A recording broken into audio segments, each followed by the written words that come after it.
Exclusive insight into the world of Badger athletics. This is Wisconsin Huddle.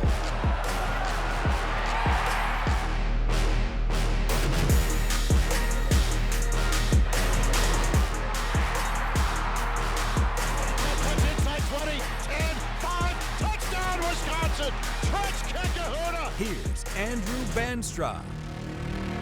Welcome into Cousin Subs. I'm Andrew Banstra, and this is the Wisconsin Huddle Volleyball version Best of Edition. Wisconsin Volleyball was a whole lot of fun to get to know this year, and more importantly, to introduce you two at home. Let's look back at some of the best of over the course of this season, starting off with Jada Chernelia telling the story of finishing her college career where it all started. Welcome back inside Jay's Bar here in Madison. I'm Andrew Banstra with our co-host Jada Chernelia. And of course, this is the Student Athletes segment presented by Gruber Law Offices. Jada, I couldn't not mention the incredible family ties that you have to Wisconsin. Mm-hmm. You mentioned you wear the same number that your mom did when she played volleyball here. Yep. Your dad played hockey at Wisconsin at the Kohl Center, what is now the Kohl Center, yep, which is where you guys opened the season, and your brother played football. How full circle is it that you are now here at Wisconsin as a Badger? I have told this story about 1,000,000 times, and I'll tell it for the rest of my life. It's been a dream come true to be here. It's been my dream to be a Badger since I could walk. I've grown up around Wisconsin volleyball my entire life, so I know what it means to be a Badger, and I know how special that is. To see my mom kind of play her first year, and I'm playing my last year, I'm kind of finishing what she started in a sense, which I think is super cool. Taking kind of how my dad acted in college, because apparently we're twins. Okay. So we acted pretty similar, and we had similar things in college, and so I think that's really awesome. And then seeing my brother kind of take on his own role on the team here and play in Badger Red has been so cool. And for me to end up here for my last year is just perfect. What was that recruitment process like when you were in the portal? I imagine you knew you wanted to be here. Yeah. How did that conversation go, and how did it end in like, yes, here's your offer, you're going to be a Badger? Yeah, so my transfer portal process was a lot different than some. It took a little bit longer. I still had to graduate from my previous school, so I was there until May, and then I could come. So I was kind of waiting it out. I reached out to Kelly a couple times. No answer, no answer, no answer. And I'm like, okay, I'm just going to be persistent, see how this goes. I've known him for a really long time, good family friend. So I had that prior relationship with him, so I always know he means well. Yeah. And then a couple months later, he reaches back out, and he's like, hey, can you talk? Like, great morning, whatever. It's his thing. Great morning, great afternoon. I've heard about this. Yes. And I was like, yes, I can talk. So I sprinted out of bed, ran downstairs, took the call, and he's kind of chit-chatting with me, and then all of a sudden he just stops the conversation. He's like, do you want to be a part of this program? And I'm like, absolutely, I do. And then from there, I was on my visit, committed, and the rest is history. Now I'm here. I imagine you'd been waiting for that call your whole life, right?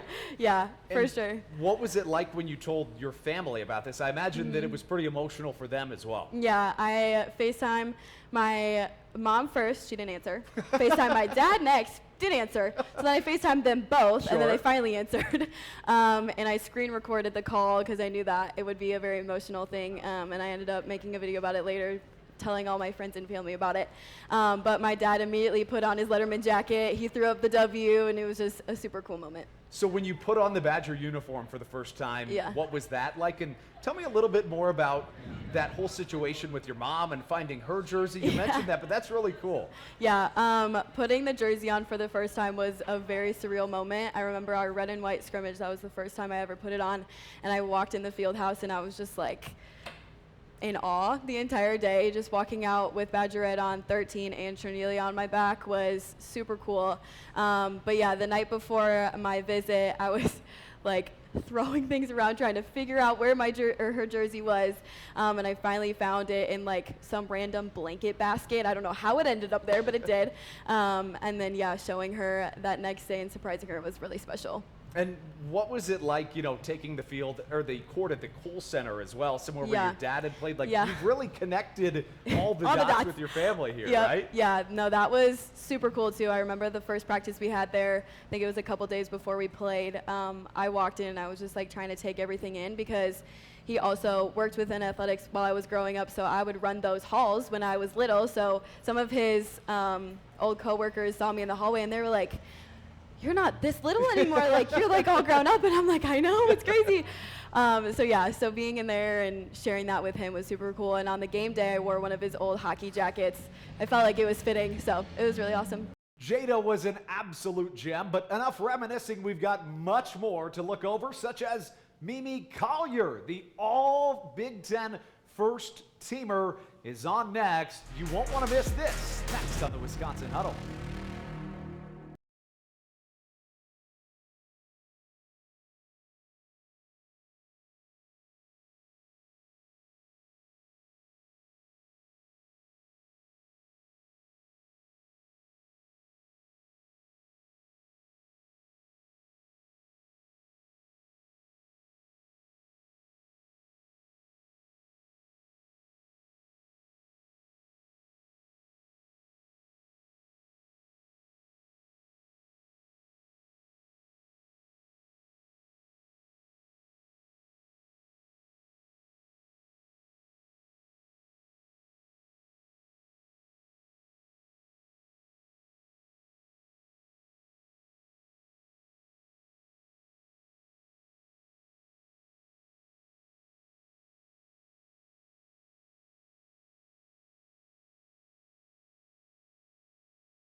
Welcome back into Cousin Subs. This is the Wisconsin Huddle Volleyball Best of Edition.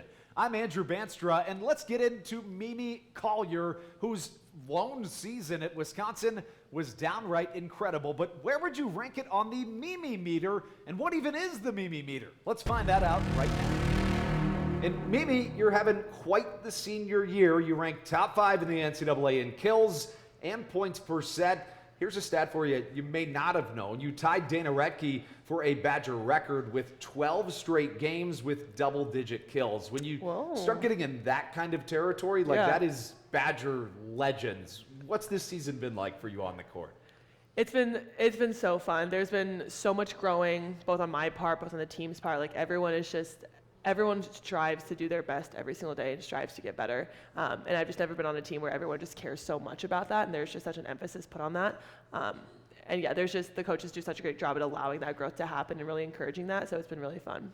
How would you evaluate this team at this point in the season? Yeah, I mean, I think a big thing for us is, we always want to peak at the right time. Come December, come end of November, we want to really be kind of hitting our stride. And I think right now we're on track to do that. I think there's still growing pains. I think we're still, we're always going to be learning things, but we're gelling really well right now, and we're figuring out just all parts of our game. And I think come December that, we're going to be a really damn good team. We're going to introduce another brand new game, and This, unlike Scroll Patrol, might just be a one-time thing because it really only works with you. Okay. We're going to call it the Mimi meter. So Okay. on a scale of 1 to 10, how would you rank the following things? Okay. Did you get a chance to go to the farmer's market here in Madison? I did. It was Okay. so fun. What'd you think? 10. 10 easily? Yep. I would Awesome. agree. I mean, Yeah. did you get Stella's bread or any? So we didn't get that because it was like the line was so long. Yep, But yep. we got some cheese curds. Yep. We tried some. There was just like a cute coffee stand. It was a really nice day too. The whole experience, 10 out of 10. Okay, so you mentioned it, cheese curds. What are your thoughts? And had you had 10. them? 10? 10. Yeah, they're So, the best, right? Yeah, I didn't know that cheese curds came like without the breading. Yeah. So we had like the actual like squeaky cheese. Okay, those are the ones you like? So yeah, I didn't know they existed. Okay. Yeah, so that was weird. And Jada, Wisconsin native, was like, no, they literally squeak when you eat them. And I was Sure. like, that makes no It sense. doesn't. But they did, and they squeaked, and it was weird. You mentioned coffee. The coffee options on campus. Where would you rate those 1 through 10? And 10. 10? Yeah. Yeah? We go to Collectivo. We like Comfort. We got the Starbucks. We've got the mocha is really good. We've got so many options. Yeah, 10. Are you a big coffee person? Big coffee girl. Love Okay. vanilla latte. Yep. The oat chata from Collectivo, really good. If you Sure. haven't had it, yeah. Speaking of things in Madison and things in Wisconsin, the cold weather. You're from California. How do you like it? 0. 0? 0. When I moved here, it was literally -3 degrees. My Oh. like gas tank thing froze, and my car didn't start. And I didn't know what was happening. Yeah. The black ice and learning how to drive on the snow, that was awful. 0. 1 out of 10, your competitiveness. We talked about the Collier Olympics, and would you consider yourself a pretty competitive person? Yeah, I'd probably go like a 7 or an 8. I'm pretty competitive, but I feel like I've got a pretty good feel of when to kind of turn it on and off. People might disagree with me on that, but I feel like I've got a pretty good gauge on when to tone it down. Sure. And Yeah. we'll say one more, the emotions you maybe show on the court. Something that I've noticed from you is that you're very engaged with your teammates Yeah. right after it happens. How important is that to you? And how much value maybe does it provide to pick people up and keep the energy up? Yes, I'll say like I'm a 7. Okay. I think that I've definitely been more emotional and more hyped than I have ever before. I think showcasing that because we are playing with such a younger group of girls, I think I'm usually a pretty steady player, and I think usually I haven't been as maybe excited on Sure. the court. But I think showing that to our young players and kind of showing how, right, this is an exciting game, like we like to play volleyball, they've kind of needed me to be more just outwardly excited. Yeah. But it's been fun. I think they thrive off of the high and playing excited, and we play really well when we are happy and excited, and it's just we're having a good time. So yeah, they definitely have brought that out in me, and it's been fun. Speaking of new games, Scroll Patrol was introduced in Season 3 of the Wisconsin Huddle. We're going to put Allie Andrew to the test next. You're watching Wisconsin Huddle.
Welcome back inside Cousins Subs. I'm Andrew Banstra, and this is the Wisconsin Huddle. For as good as the Badgers are on the volleyball court this year, they're also pretty darn good at social media, which is why we had to introduce a game that we like to call Scroll Patrol. Check it out. We've talked about a lot of things, not so much volleyball, so let's do just that. 2 straight ranked wins for the Badgers. What can this team be? Like, how good is this team right now? We're always looking at, okay, how can we win a national championship? Like, we're a team where we have the goal of we want to compete at the highest level, we want to win at the highest level. I think this week getting those 2 big wins, especially with the RPI in consideration, was huge for us. I don't think we've unlocked our potential yet. I think that we're gelling together really well and we're working together really well, but I can't wait to see what we can keep doing. So looking back at the season, obviously there's a lot of highlights, but one of the biggest highlights has to be going back home. Yeah. What was that experience like for you, playing a couple of matches basically in your backyard? Yes, that was so fun. So I have actually never competed on the West Coast, coming from the Big 12 conference and now in the Big 10. Since Washington and Oregon just got added, that was huge. So being able to compete at University of Washington was so fun. I got to have all of my family there, my grandma. Like, I probably have 20 tickets at that game, which was so fun. My brother had never gotten to come to a game, so he got to come to the Oregon one, so that was really special. But just getting to play at home, it was fun getting to go back. So I have to ask, who is the real UW? Is it Washington or is it Wisconsin? Oh, here, Wisconsin all the way. Good, no, sure. Wisconsin all the way. Okay. Yeah. So we've talked a bit about volleyball, but now we got to go back to a fan favorite game that has only been around for 1 week. Ooh. We call it Scroll Patrol. Now, maybe went 4 for 4 last week. We've got 4 more Instagram posts. The very first caption, and you can look now because it's all blanked out. This is a very interesting caption. It says, "Need a plunger for this one." Not sure what that could be referring to. Oh my gosh. And that doesn't really give you any hints, No, honestly. no, it doesn't. I'm trying to use some context clues and need a plunger for this one? I'm thinking Charlie. You got it. Okay. You got it. I was like, that seems like a Charlie. She's pretty unserious with her captions too. So I'd love to know the backstory behind that one though. Because need a plunger for this one. I need a backstory. So this one maybe a little bit easier, right? The caption reads, "Forever thankful for Baylor volleyball." Wonder who that could be. I wonder who it could be. Any guesses? Is her name Allie? It is. Yeah, it is. Perfect. She's sitting right here. Perfect. Yeah. No, I had to pay homage to my former team, former school, but I was so excited for this opportunity and to get to come here, and was not in the portal for very long, but it worked out, and I'm so happy to be here. So you're 2 for 2. We've got 2 more posts to go. Okay, this one also is pretty tough. Okay. The caption is, "Saw Jack Harlow today. How about you?" Ooh. So I was gonna guess it was either Addie or Kristen. I feel like they're big concert girls. I'm thinking Kristen then. Kristen it is. Okay. 3 for 3. I don't exactly know who on the left is, but Yeah, I don't either, Yeah. but Kristen looks cute. She's got a cute little pink dress on. Love that for her. Okay, so here's the 4th one. You can look now. It is "Iced lavender latte, please." Okay, so the caption kind of gives this one away for sure. I'm gonna guess Mimi. You got it. Because she's a big ice lavender latte girl. Sure. Let's hear it for 4 for 4. That's pretty good. I'm still not exactly sure what I might need a plunger for this one needs, and honestly, we may never know and might not want to know. We've still got much more on the docket when we return to the Wisconsin Huddle.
Welcome back inside Cousin Subs. This is the Wisconsin Huddle Volleyball Best of Edition. I have a question for you. If I said, what would you give a TED Talk about if you had to do one? What would you do? My answer is, honestly, I'm not exactly sure, but I do know somebody who has an answer. It's Madison Quest, and here it is. Madison, this is always one of my favorite games to play, Badger Banter. We're going to ask you a very unique question, get your response on it, and then, of course, hear what your teammates had to say. Our question this week is, if you had to give a TED Talk on something that was not in any way related to volleyball, what would it be and why? If I had to give a TED Talk, ooh, that's a good question. It's a tough one. Like, I don't know what I would say if I was asked that, so it's a tough one, but something maybe you're an expert at or consider yourself. I don't know if I necessarily consider myself an expert, but I'll say this is something I kind of enjoy. I'd maybe talk about different, like, wellness something. Maybe Sure. like, I really like doing Pilates, so I think maybe like giving some sort of talk on like Pilates or how to do that. I think I could do that. Fair enough. Like, you stand in front of an audience, you're like, all right, you do this and that and this. That's your go-to. I think so. Yeah, I think it's a good one, and it's something that not everybody knows about, but it's also something that could help people a lot. So I think that's a fantastic answer. Some of your teammates, though, I don't know that I would classify their answers as fantastic. Let's hear what they had to say. First thing that comes to mind, he's like, I was just talking about an informative speech on farts, but like, I don't think I could give a TED Talk on farts, but I guess farts, I don't know. Okay, works for me. I don't know, we're just gonna go with that answer. I have nothing, like, there's nothing else going on in the brain. That's like the only answer coming to mind right now. Probably The Sims. Yeah, I love The Sims. I play The Sims all the time, and I know everything about mods and cache files and all that stuff, so I could give a TED Talk on that. How many hours a week would you say? Right now it's inconsistent, but in my prime, I was spending like 80 to 160 hours a week on that game. Dang, would you say like your top I don't tier? even know if there's that many hours in the week. I don't know. Be like leadership stuff. Okay. And what would you maybe talk about in that? Some key points. Just bringing the team with you through adversity, being someone they can lean on, and being a voice in a quiet gym. I think I finally came up with my answer. It's the fact that Cousin Subs is the only sandwich shop I know of that has French fries and cheese curds. That's my kind of sandwich shop. We'll close up this sandwich when we return to the Wisconsin Huddle.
You're watching Wisconsin Huddle. This is the Wisconsin Huddle, so we always break it down with a huddle. What's your favorite way to break a huddle? Okay, we're gonna go hands in, but we have to connect. Sure. Right? And we're gonna go Badgers on 3, 1, 2, 3, Badgers. Okay. Okay, ready? Badgers on 3, 1, 2, 3. Badgers! Introducing you to the Wisconsin volleyball team was an absolute honor. They were fantastic, and I wish we could do even more this season. And speaking of that, you're not getting rid of me that fast. We'll be back to regularly scheduled programming, doing live shows right here at Cousin Subs next to UW-Madison's campus. For now, I'm Andrew Banstra signing off from the Wisconsin Huddle Best of Volleyball Edition. We put our hands together. Sure. Like that, and we all make sure we connect. Sure. And then we say Badgers on 3. Sure. And then 1, 2, 3, Badgers. We'll see you next week on the Wisconsin Huddle.